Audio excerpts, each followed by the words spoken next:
महात्म्याचं कार्य विशिष्ट क्षेत्रापुरतं मर्यादित नसतं. महात्मा विशिष्ट जाती पंथापुरता मर्यादित नसतो.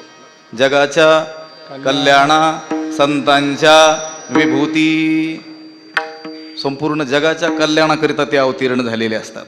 खरं तर आता या गोष्टींचा उच्चार करू नये, पण काळ तसा आलेला असल्यामुळं आपण आपल्या अज्ञानामुळं किंवा सरळ बोलायचं तर मूर्खपणामुळं संतांना देखील जातीपातीच्या बंधनात काय केलेलं आहे, अडकवलेलं आहे.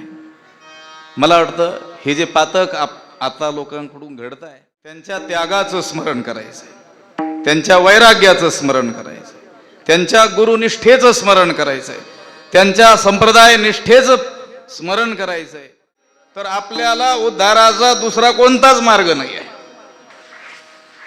सद्गुरू वैकुंठवासी घुलेबाबा सांगायचे, सगळी गुरुबंधू मंडळी आहेत, आपण त्यांची पुण्यतिथी केली नाही म्हणजे त्यांचं काही बिघडणार नाही, पण आपलं बिघडलेलं सुधारायचं असेल तर आपण आवर्जून त्यांचं काय केलं पाहिजे, स्मरण केलं पाहिजे.